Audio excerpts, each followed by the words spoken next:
Sayoota'u Oromoo qabu osoo hin taane Itoophiyaattu guutuu ilaalcha farra abbaa irrummaa adda waa'ee qaban hunda gaddisiisee ture.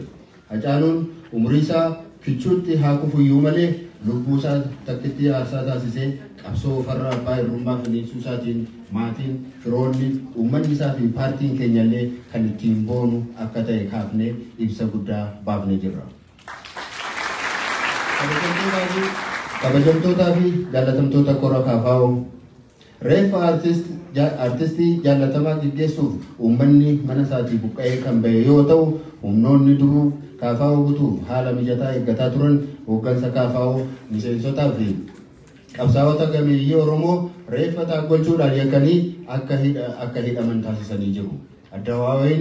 Addawaawiin as gahuu isaatiif gumaacha olaanaa kan qaban qabsaa'onni Oromoo yakka tokkos osoo hin dalagin waggaa tokkoo fi ji'oota torbaaf erga hidhamaniin booda hiikamanii mana guddiitti argamu. Carraa kanaan miseensonni keenya yeroo hidhamanii turanitti nu cinaa dhaabbachuudhaan warreen deeggarsa nuuf taasisaa turtan paartiin keenya kora kana duratti galata olaanaa isiniif dhiyeessa. Barri 2012 KFO'dhaaf bara qorumsaa biraas ture. Kunis yeroo miseensonni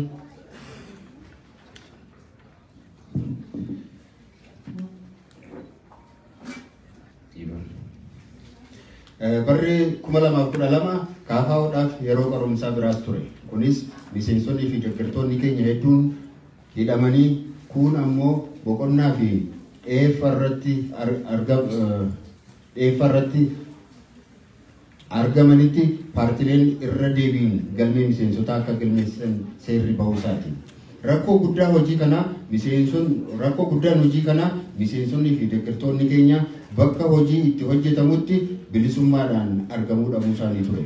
Paartiin keenya paartii biyyoolessaa ta'uu isaarraan kan ka'e rakkoo jiru hunda dandamatee akka paartii haaraatti kora hundeeffamaa gaggeessuurraa nurraa eegamuu baatus miseensota 10,000 galmeessisnee mallatteessisnee jirra. Har'as yaaddoo sodaa fi ari'atamuurraan kan bilisa kan hin taane miseensonni keenya baay'een haadholiin Oromoo oolanii haa galan malee Oromiyaan burqaa qabsoo karaa nagaa akka taatu eenyullee hin haadhu. Waan ta'eef miseensonni keenya har'aa hedduun hidhamanii madaa'anii qabeenya isaanii saamamanii bo'anii osoo hin taane garaa isaanii hidhatanii walumaa galatti qabsoodhaan qaramanii miseensota as gahan waan qabnuuf qormaanni baay'atus injifannee ni baana jennee abdanna. Qabsoon karaa nagaa KFO cimee akka bahuuf hojiin gara keessootti fuulleffate hojjetamee jira. Miseensota hooggansoota irrattis osoo hin hafin tarkaanfiin qulqulleessuu fudhatamee jira. Miseensonni adeemsi isaanii kaayyoo paartii keenyaatiin wal hin simanne bakkuma jiranitti paartii keenyarraa akka fagaatan taasifamanii jiru. Isaan keessaa miseensi koree hojii raawwachiiftuu tokko irratti tarkaanfiin fudhatamee jira. Miseensi koree hojii raawwachiiftuu inni biraa tokko ammoo miseensummaan isaa akka jirutti ta'ee rakkoo disipiliinii isarraa calaqqisu mudataa tureen irraan kan ka'e miseensummaan koree hojii raawwachiiftuurraa yeroo ittifamee koree odiitii inspeekshinii fi disipiliiniin akka ilaalamu taasifamee jira. Hundi keessanuu akkuma hubattan dhiibbaa alaa hojii keessoo akka hin hojjenne gufuu osoo nutti ta'uu baate KFO'n lootee galtoota dhuunfaa hedduu of keessaa qulqulleessee hojii milkii qabu hojjetuu akka danda'u ibsuu barbaanna. Kabajamtoota hirmaattota kora keenyaa. Akkuma teessuma lafa naannoo Oromiyaa adeemsi siyaasaa KFO's iddoo giddugaleessa kan qabatedha. Akkas jechuu kan barbaanneefis adeemsa siyaasaa Itoophiyaa duraan gar-tokkeetti jal'atee ture gara giddugaleessaatti fiduudhaan bulchiinsa haqa qabeessa uumuudha. Bakka giddugaleessa jechuun uummanni aadadaneessa seenaa, amantaa, ilaalcha, qorqalbii garaagaraa qabu tokkummaadhaan Itoophiyaa keessa jiraachuun keenya kan itti hin dagatamne, fedhiin tokko kan biraa irratti kan hin fe'amne haala bulchiisa gaarii uumuu jechuudha. Ilaalchi jal'ate akkas irratuuf iddoo siyaasaa giddugaleessaa qabaachuun barbaachisaa qofa osoo hin taane dirqamas. siyaasa Itoophiyaa keessatti bakki giddu galeessi filatamee waan danda'amuun filatamee waan danda'uun yoo hin uumamne wal danda'uun yoo hin uumamne tokkummaa biyyaa nan eegsisa dhaadannoon jedhu uummata hin tokkeessu biyyas hin diiga malee hin ijaaru. Kana sirreessuun ammoo qabsoo siyaasaa obsaan guutamu geggeessuu gaafata. Karaan siyaasaa Itoophiyaa gara giddu galeessaatti ittiin fidan keessaa inni tokko Itoophiyaan kan ijaaramte sabaa fi sablammii akkasumas uummattoota hedduun ta'uusaa amansiisanii fudhachuu barbaachisa. Waan kana itti ifatti fudhachuun kan mirkanaa'u ammoo sirna bulchiinsa mootummaa federaalizimii sabdaneessaa waggoottan 31 darbaniif osoo hojiirra hin oolin ture dimokiraasii itti dabaluudhaan naannoleen ofii isaaniitiin akka bulchan gochuudhaan mootummaan federaalaa ammoo waloon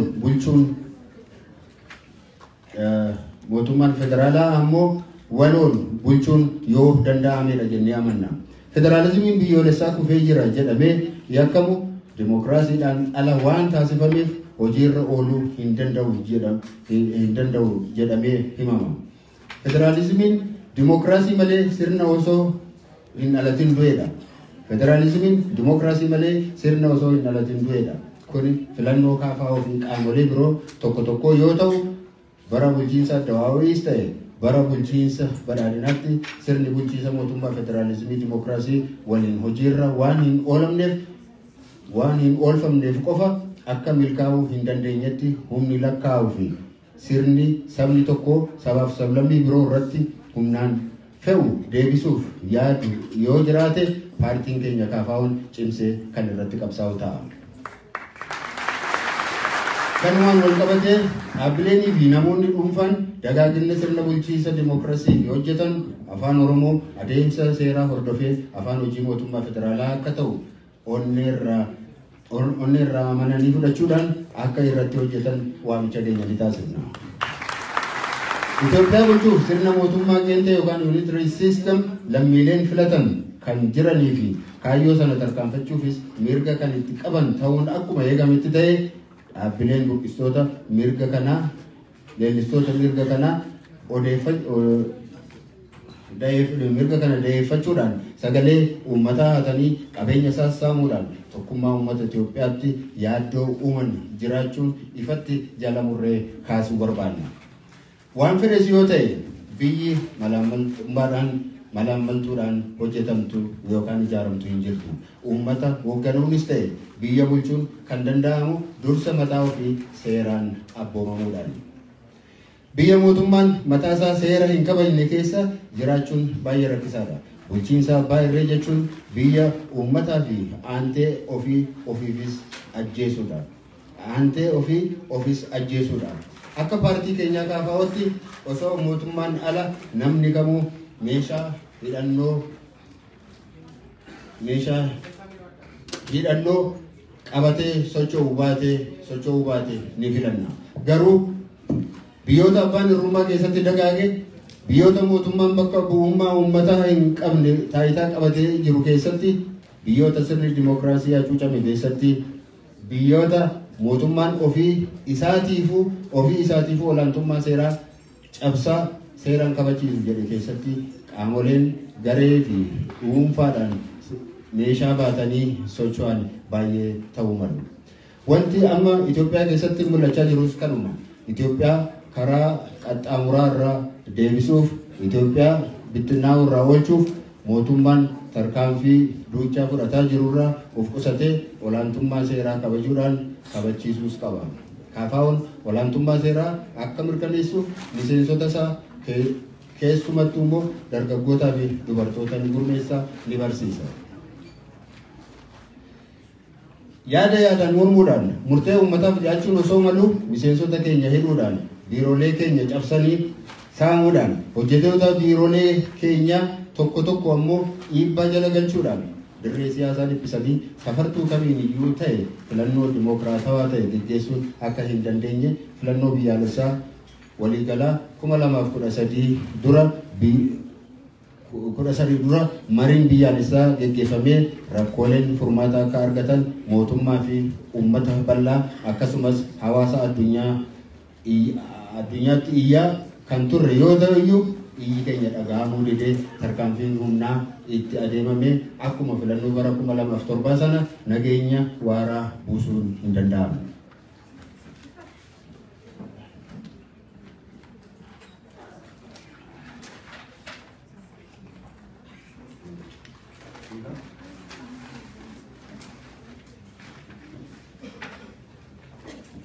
Kaafaa'oon bara 2013 irratti hirmaachuu dhabuun isaa waan tokko ta'ee paartiileen filannicha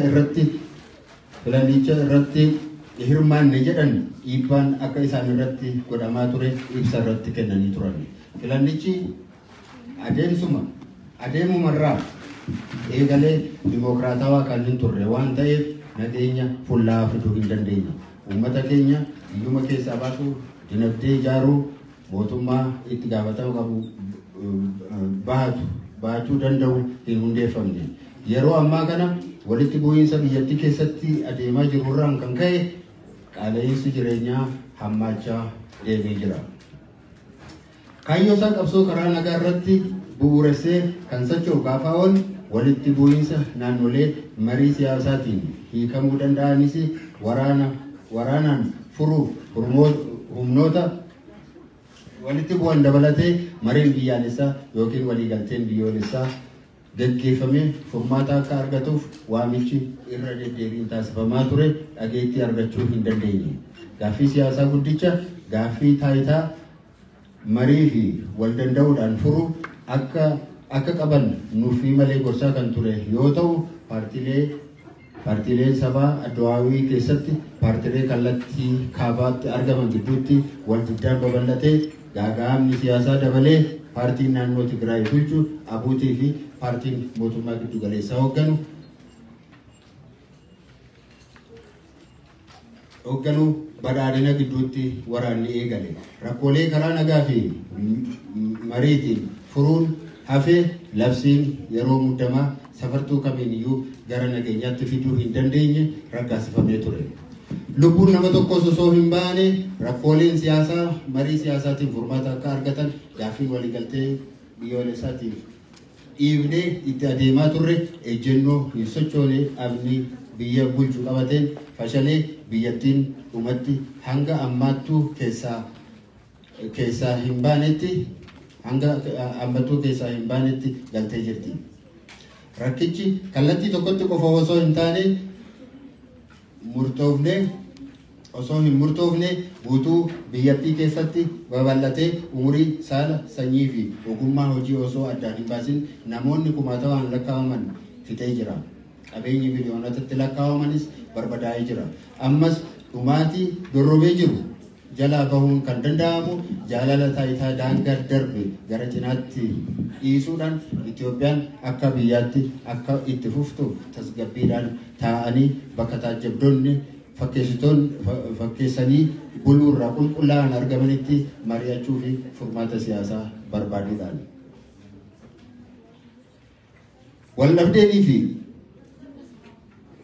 kabajamtoota haalturee barbaachisoon hundaa gochaa turrus dhiibbaan nurratti gahaa ture irraan kan ka'e filannoo waliigalaa 2013 irratti hin hirmaanne. Hirmaachuu dhabuu keenyaafis qaamota qajeelinaan nu hubachuu danda'anii fi sababni dhiyeessine gahaadha jennee amanna. Tokkoffaa miseensonni fi deeggartoonni keenya filannicha qindeessuu dorgomuu fi taajjabuu danda'an hidhamanii jiru. Naannoo jiraatanii fi itti hojjetan irraa buqqa'anii jiru. Haala kana keessatti eenyu qabannee filannootti akka hirmaannu rakkisaa akka ture akka haaraatti isiniif ibsuu yaaluun barbaachisaa miti. Lammaffaa biirooleen keenya godinaalee fi aanaalee irratti argaman cufamuu fi lama kan tahan saamamuun kun ammoo dhiibbaa olaanaa jalatti kufuurraan kan ka'e bakki itti gadi teenyee dorgommii filannichaa itti geggeessinu argachuun rakkisaa ture. Walumaa galatti dirreen siyaasaa dhiphachurraan darbee haalli walii galaa ture adeemsa filannoo addawaawii irraa fooyyee kan hin qabne waan tureef akkuma beektan filannicha keessaa baanee jirra. Yeroo kanattis ayyamuu dinne malee rakkoon kamis jiraatu filannoo kanarratti hirmaannee akka isaan miidhagsinu humnoonni barbaadan guddaa nutti dallananii turan. Paartileen abbaa boorsaas osoo hin hafin nutti qoosuu kajeelanii turan.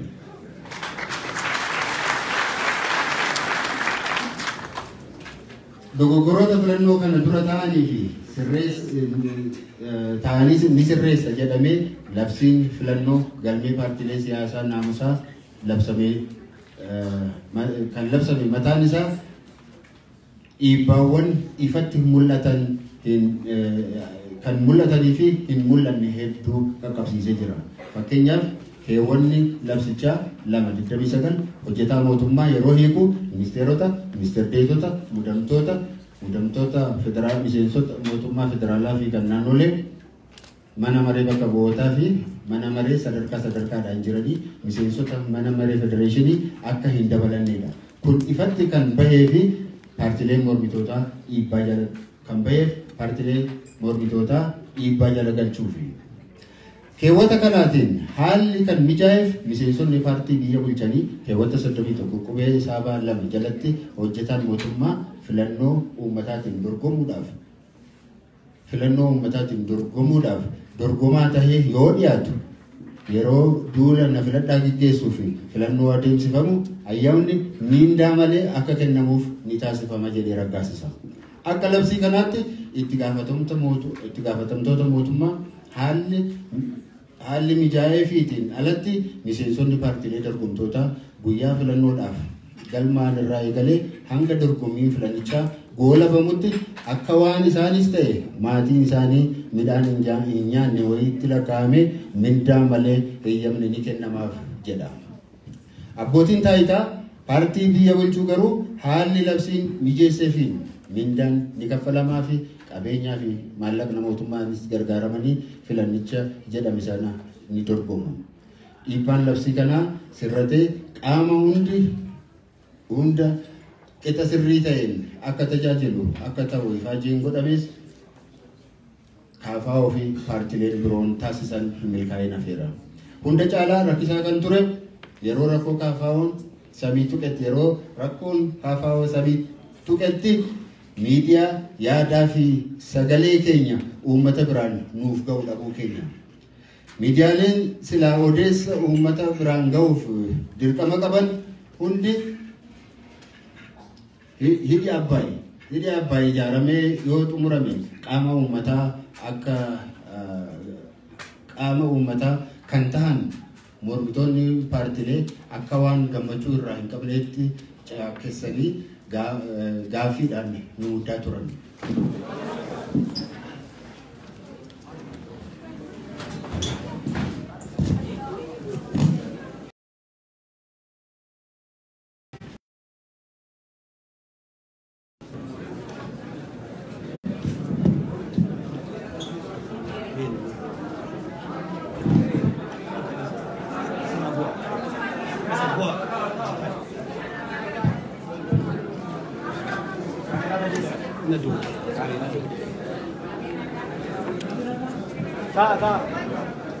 تسقباتا والله فدا تسقباتا تايا دبس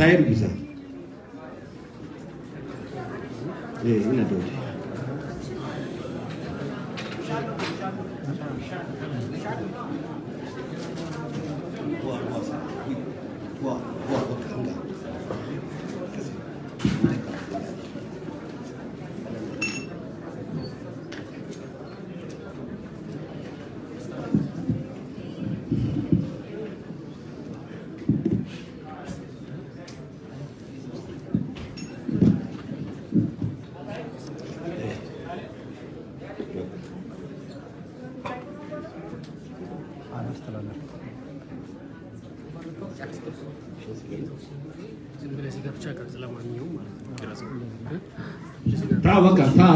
تا يدبسا ميلو بتا دودي وان لا فدا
tasgabaa waan walaa fada miilumata doode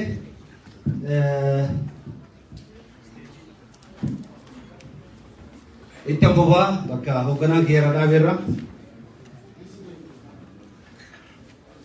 kafaa'oon paartii biyyaalessaa waan ta'eef xiyyeeffannoon isaa Oromiyaa qofaa irratti osoo hin taane osoo hin daangeffamin mirgaaf fayyadamummaa Itoophiyaanota hunda kabachiisuuf paartii qabsoo kana gaggeessu yoo ta'u gamtaa madirakii fi mana maree waloo paartiilee siyaasaa Itoophiyaa keessatti hammatamuudhaan tokkummaa Itoophiyaa fi misooma ishee eegsisuuf paartiilee biroo waliin sochii taasisaa jira. Haalonni siyaasaa dur turanis ta'ee kan har'as itti fufan eeyyamuu didaniif malee paartiin keenya tumsa paartii adda bilisummaa uummata Oromoo kana ba'oo waliin uumee ture osoo firii buusee qabsoo uummata Oromoo paartiilee garaagaraa irratti bittinnaa'uun hanga tokko hir'ate yookiin gootumatti safuu akka danda'u osoo hin ibsin biraan dabalu.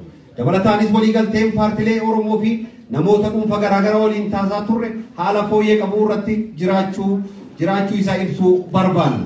Gaagama siyaasaa Itoophiyaan amma keessa jirtu irraa kan ka'e deemsi keenya garam akka ta'e tilmaamuun yoo dhiba ta'es mana keenya oloo kan ta'e biyya teenya fi siyaasa ishee deebisanii ijaaruuf carraaqqiin keenya itti fufa. Gaagama siyaasatti dabalee sababa jijjiirama qilleensa ummataatiin kutaan kibba biyya keenya hongee garmaleen kan miidhame ta'us furmaata yerootis ta'ee itti fufiinsan laatuuf xiyyeeffannoon mootummaa waan hin arganneef bu'uura jireenya ummata keenya kan ta'e dhumaatii loonii qaqqabeen gaddi guddaa nutti dhaga'ameera. Ammas taanaan gargaarsi ummataa miidhamtoota kanaaf godhamu jabaatee akka itti fufuu ni yaadachiisna. Gittaa bittoonni bara durii sirna mootummaa fooyyee qabu ijaaruu baatanis waloon diina ittisuunii fi tokkummaa biyyattii tiksuu irratti gahee jabduu gumaachaniiru. Uummanni Oromootis bara duriitti eegalee gumaachi siyaas dinagdeetiifis taasisee hin dagatamne. Uummanni hammatummaan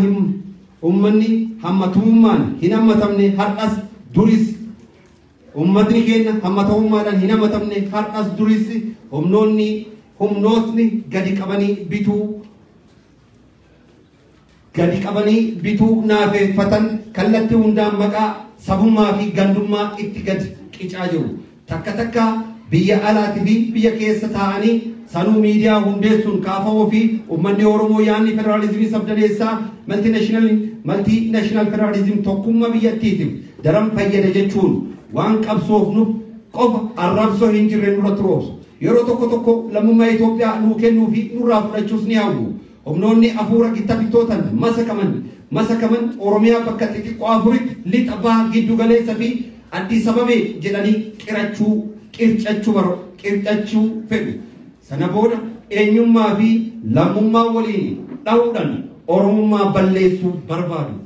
Sochiiwwan akkana kanneen kaafa'oon dhaabbilee Oromoo isaan haqa waliin ta'uun irratti ni qabsaa'a. Akka hubannoo miseensota kaafa'ootti rakkoo naannoo kanaatiif xiyyeeffannoo kennuun furmaata afaan qawweetiin ala yeroo nageenya waaraa itti bu'uu qabu irra ga'eera. Sababni isaatis rakkoon Oromiyaa keessatti uumamu isaan kaanis tuttuquun waan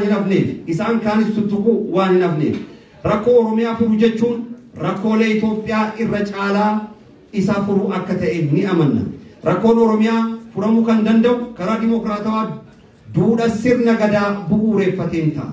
Waan ta'eefis Oromiyaa keessa naanna'uun ijoollee Oromootti dhukaasuun haadholee Oromoo fi shamarran gudeeduun loon isaa qaluu midhaan isaa saamuuf gubuu ijoolleen akka hin baranne gochuuf kan fakkaatan rakkoolee babal'isuun ala furmaata takkas hin qabu. Haaluma kanaan gaaga'ama siyaasa Itoophiyaa keessa turee fi amma adeema jiru hiikuuf qaama sadaffaa dabaluun hanga deemutti irratti mari'achuu malee qawween furmaatan ta'u. Kanaaf mariin biyyaalessa jedhamu boqonnaa qophii irraa eegalee adeemsi isa hirmaachisaaf hammaataa yoo ta'e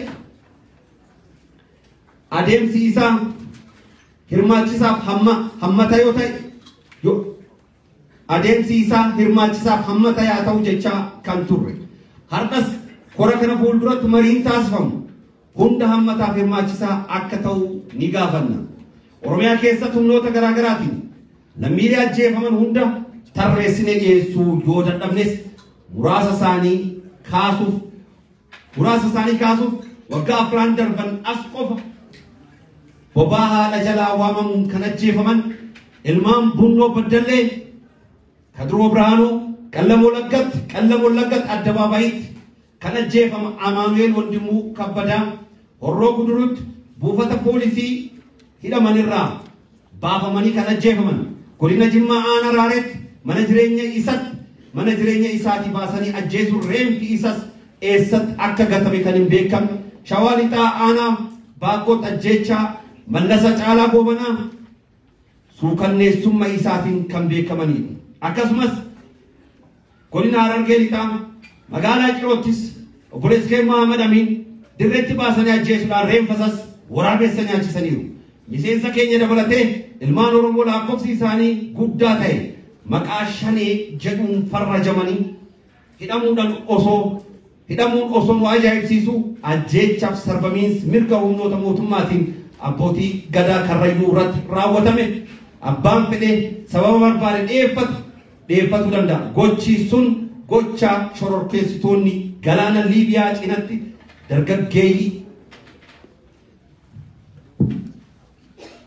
dargaggeeyyii Itoophiyaa irratti raawwatee tureen wal fakkaata. Dargaggeeyyiin shan magaalaa Naqamteetti miseensota ABO shaneeti yookaan deeggartoota isaaniitti jedhamanii kan ajjeefaman. Dhiyaa Wallaggaa Aanaa Boojii Dirmajitti ajjeechan dargaggeeyyii lama. Shawaa Kaabatti, Gujitti, Booranatti, Harargee Baaf, Harargee Dhiyaatti, Arsiitti, Baaleetti, tibba kana immoo Benishaangul Gumuz godina Mattakkal Aanaa Daanguraa keessatti caasaa seeran alaa humnoota mootummaatiin uumameen ilma namaa lubbuun jiru ibiddaan gubuun hiika maalii akka qabu dubbachuun nama rakkisa. Walumaa galatti Itoophiyaa teenya biyya waraanaaf wal dhabdeen guutamte waan taateef biyya jiruuf hin mijanne taatee jirti. Biyya keenyatti asiin jijjiiramni jira jedhamee osoo lallabamu gama biraatiin lammiileen mana isaaniif buufata poolisiitti bakka to'annoo seeraa jala jiranii baafamanii kan ajjeefaman ilmi namaa qeensi isaa piinsadhaan kan irraa quncifamu osoo lubbuun jirus ta'e reemfi isaa ibiddatti yeroo darbatamurraa waan ga'ameef korri kun yoo xinnaate bal'innaaf gadi fageenya rakkichaa irratti ni mari'ata jedhamee eegama. Rakkoolee garaagaraa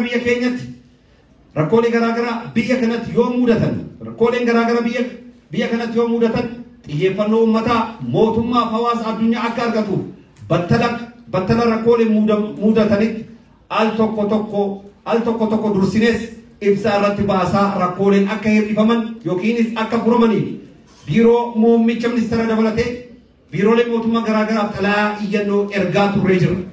Deebii qabatamaa arganne garuu hin qabu. Jiruu cinqaaf yaaddoo yeroo dheeraa booda labsiin yeroo muddamaa kaafamee yeroo ji'a tokko keessatti kora sababa paartii keenya akka gaggeessinuuf boordii filannoo biyyaalessaa Itoophiyaatiin ajajamuu keenyaaf korri kun waamamee jira. Korichi bu'uura labsii lakkoofsa 1162 bara 2011tti fooyya'insa dambiitiin bulmaata fooyya'ee qoratee ni raggaasisa. Koree giddugaleessaa hojii raawwachiiftuuf oditii koreen inspekshiningii disipiliinii ni dhaaba. Haala qabatama siyaasa biyyattii gamaggamee kallattii qabsoon karaa nagaa itti jabaatu danda'u ni kaa'a. Korri keenya haalota rakkisoo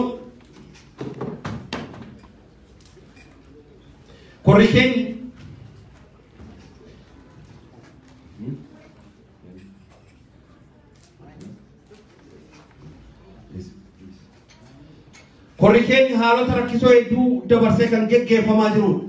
Karaan imala karaa fuuldura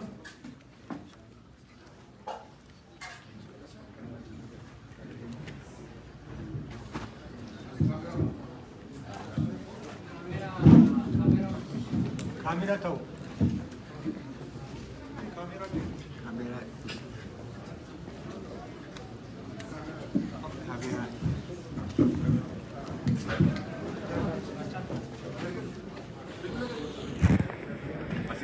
Korri keenya haalota rakkisoo hedduu dabarsee kan geggeeffamaa jirudha. Karaan imala gara fuulduraa nu eeggatus bu'aa bahii hedduun kan guutame akka ta'u ni eegama. Filannoon keenya dorgoma taanee turuu qofa osoo hin taane karaa sirna qabuu fi kaardii sagalee ummataatiin injifannee ba'uudha. Filannoo gara fuulduratti geggeeffamuu irratti injifannee biyya bulchuu ni dandeenya yookiin akka madirakiitti Itoophiyaa bulchuu ni dandeenya. Yoo mo'atamnes qaama injifateen baga milkooftan jechuunifis qophiidha. Miseensonni KFO paartii biyya bulchuu hadheeffannee kan qeequuf paartii biyya bulchuu waan ta'eef osoo hin taane akka sirnattis malaammaltoota waan ta'aniif keessattuu caasaleen paartiif mootummaa paartii state structures walitti qindeessee qabuudhaan meeshaa cunqursa godhee waan itti fayyadamuuf miseensonni isas nama isaan irraa adda ta'e yaada fooyya'aa qabu fakkaatu balleessuuf tarkaanfii humnaa isaan fudhatan tokkummaa biyyaaf illee kan hin tolle waan ta'eef lakkoofsi miseensota KFO hangas hunda xinnaadha jennee hin yaaddofnu. Sababni isas waggoottan 31 darbaniif lammiilee hedduu ibiddaan qoramanii olaantummaa ummataaf dhaabbatan hedduu oomishnee jirra. Ammoo akka malee guddannee jira jennes of hin jajnu. Wanti guddaan miseensonni KFO yaadachuu qaban guddaan KFO kan hundeeffameef kan socho'uuf bilisummaa ummata tiksuuf mirga kabachiisuuf ta'uu isaati. Kaayyoo keenya qulqulluu kan gurguratuuf qaamonni fedhan yoo jiraatan hin eeyyamnuuf hin danda'anis. Cimina dadhabinaaf karoora KFO gara fuulduraa kora kanaaf gabaabsinee ibsuuf paartiin keenya kora saba tokkoffaa muddee 2010 as miseensota keenya bittinnaa'anii turan walitti qabnee jirra. Kan biyya keessa turan dabalatee paartiilee Oromoo hoggansi isaanii biyya alaa irraa dhufan waliigaltee akka uumamuuf carraaqqii yeroo dheeraa fudhate taasifnee jirra. Bu'uura lakkoofsi labsii 1162 2011tiin galmee bu'uureessitoota geggeessinee jirra. Koree qindeessituu godinoota fi aanolee muudnee jirra. Godinoota irratti galmee miseensota akka geggeessaniif waraqaa eenyummaa geggeessinee jirra. Waraqaa eenyummaa waliinis nagahee buusii miseensummaa hirree jirra. Irra deemuudhaanis hojiileen akkaataa eeggamuun adeemaa jiraachuu isaanii daawwannee jirra. Hoggansas kenninee jirra. Kanaaniif kan biroo qabxiilee akka cimina paartii keenyatti kaasnuudha. Yeroo itti aanutti cimsinee ba'uuf dadhabbiin keenya sirriitti ka'uu qaba.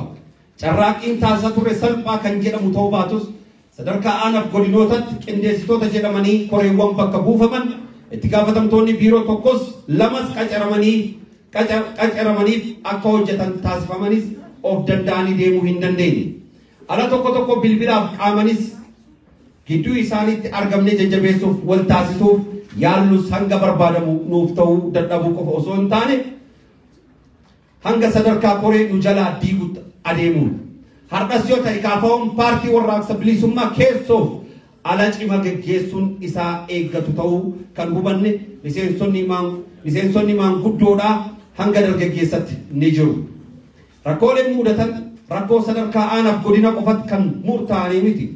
Waajjira muummeettis taanan kora saba tokkoffaa booda hojiiwwan qindeessinee hojjechuuf mariin torbee eegalee ture sababa hin beekamneen ji'oota muraasa booda itti fufuu hin dandeenye. Waajjira keenya ogeessota sirriidhaan keessattuu hojiin herregaa hojii guddaa ta'ee osoo jiru ogeessota hojii gaafatuun gurmaa'uu dhabuu isaatiin hojii herregaa dabalatee hojiileen biroo hojii daatabees barbaadan hedduun tuulamanii taa'aa jiru. Kora saba lama kana booda irra deebiin caaseessuu dabalatee miseensota fo'uu waajjiraalee keenya cufaman deebisanii banuu waraqaa miseensummaa hiramee ture deebisanii walitti qabuu sanadoota mallaqni ittiin walitti qabamu deebisanii walitti qabuuf yoo xinnaateen maalirraa akka ga'an gabaasa dhiyeessuu qajeelfamoota hojii ammayyeessuu haala qabsoo hunda galeessi miseensota kaafa'uu itti jabaatu danda'u mijeessuu mirgoota miseensota cinatti hojii to'annoo cimsuu hojjettoota sirrii qacaruu fi hojii bulchiinsa humna namaa raawwachuuf kana kan fakkaatan hojiilee kaafa'uu gara fuulduraa raawwatuudha. Rakkoolee qofa tarreessuun osoo hafee wayya. Hanqina maallaqa hojiin ittiin adeemsifamu saamamuu waajjiraalee godinootaa buqqaa'uu miseensota keenya fi maatii isaaniitiif deeggarsa taasisuu hojjettoonni waajjiraalee yeroo hin hojjennes keessattuu kan bakka itti hojjetan fagaatanii deemaniif mindaa kafaluuf mirga wabiitiin mana hidhaatii kan bahaniif dhimma mirga wabii isaanii milkeessuuf biyya olaantummaa seera keessatti hin kabajamnetti olaantummaa seera kabajuuf yaaluun keenya sarbamuu mirga namoomaa lammiilee paartiin keenyas waan kana saaxiluuf socho'uu mirgoonni dimokiraasii kabajamuu dhabuuf labsii qajeelfamtootaan hiraarfamaa turuun keenya rakkoolee alaati. Salphatti ilaalamuu kan hin dandeenye garuu paartii fedhii keenya itti misoomsinee fi irbuu gallee fi buusii idilee ji'aa kafaluuf fedhii osoo qabnu waajjiraaleen keenya dhiibbaa jala galuu irraa kan ka'e bakka itti kafallu dhabuun keenya rakkoo guddaadha. Rakkooleen jechaan hin ibsamne.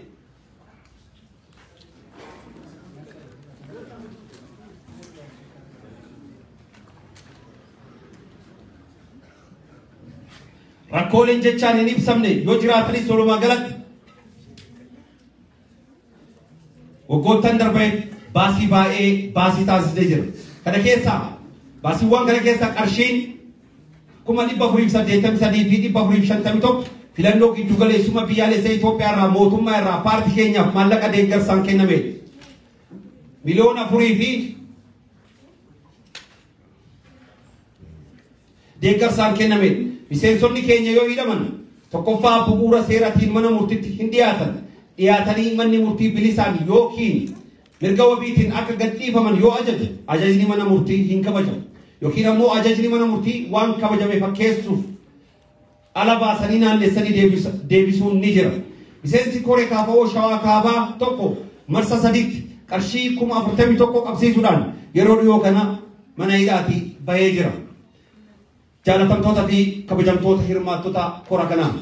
Haalli siyaasa Itoophiyaa dammaqiinsa osoo hin taane humnaan kan oofamu waan ta'eef dhiibbaan uummataa baay'ataa adeemuu isaatiin gareen miseensota hoggansa kaafa'oo olaanoon waggaa tokkoof ji'a 7 booda dhiyeenya keessaa mana hidhaatii bahanis ammas miseensonni keenya tokko mana hidhaa jiru. Qindeessitoonni koree kaafa'oo Harargee bahaa kan ta'an obbo Anwaar Saanii fi Aliyyaa Abdallaan qindeessan koree kaafa'oo godina Gujii aanaa uraagaa kan ta'e Waaree Loolloo haqa dhabanii osoo mana hidhattuun kaanfamuu baatanii hirmaattota kora kana turan. Miseensonni keenya garee sakatta'iinsa boordii filannoo biyyaalessaa bobbaase waliin naanna'anii akka taajabanitti kan hidhaadhaan hiraarfamaa jiran miseensota keenya qofa osoo hin taane dhalattoota Oromoo jiruu gadi aanaa irraa kaasee hanga sadarkaa barnoota olaanaa kan jiran lakkoofsi isaanii hedduu kan ta'e maqaa balleessii adda addaatiin yakkamanii sababni ittiin qabamanis osoo hin ibsaminiif mana murtiitti osoo hin dhiyaatin mana hidhatti rakkachaa akka jiran arguu danda'a jirra. Ejjannoo paartii keenya guutuu gochuuf hirmaannaan dubartoota fi qaama miidhamtoota akka dabalu gochuuf tattaaffii garaagaraa gochaa turus haala jirru irraa kan ka'e baay'ina barbaadamu argachuu hin dandeenye. Hirmaannaa qaamolee kanneen dabaluuf labsiin galmee paartiiwwanii fi qajeelfamoonni itti aananii ba'an kan dirqisiisan yoo ta'u tarkaanfiin olaantummaa Adduwaawiin gara paartii badhaadhinaatiinis darbee dhiibbaan geessisaa jiru har'as dubartoota keenyaaf hirmaannaa walqixxummaa mijataa ta'aafii hin jiru. Lammiileen keenya dubartoota inni humna qabu nu haa bulchuu hin jenne har'as manatti hafanii jiru. Osoo dirreen siyaasaa bal'aa ta'ee dubartoonni fi qaama miidhamtoonni sammuudhaan eenyus gad hin taane bakka maraa akka jiran ni amanna. Koraa har'aa irrattis mirgaa bilisummaa saba keenyaaf qabsaa'uuf jecha miseensota keenya dubartootaaf qaama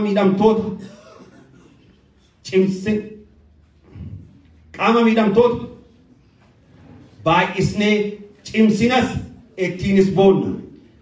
Kabajamtoota hirmaattota kora kanaa KFO'n waliigaltee diddaaf paartii ajenda bocaa jiraatu miti.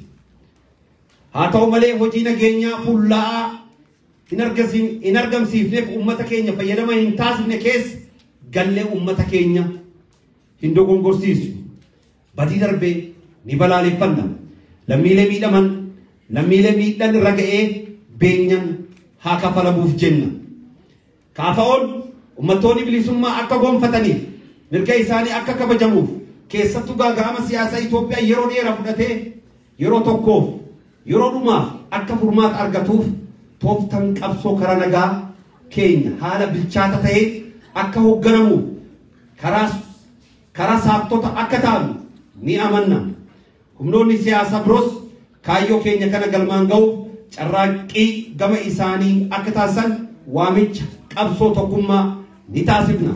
Koree hojii raawwachiiftuu Koongireesii Federaalaa Oromoo KFO Finfinnee Bitootessa 17 2014.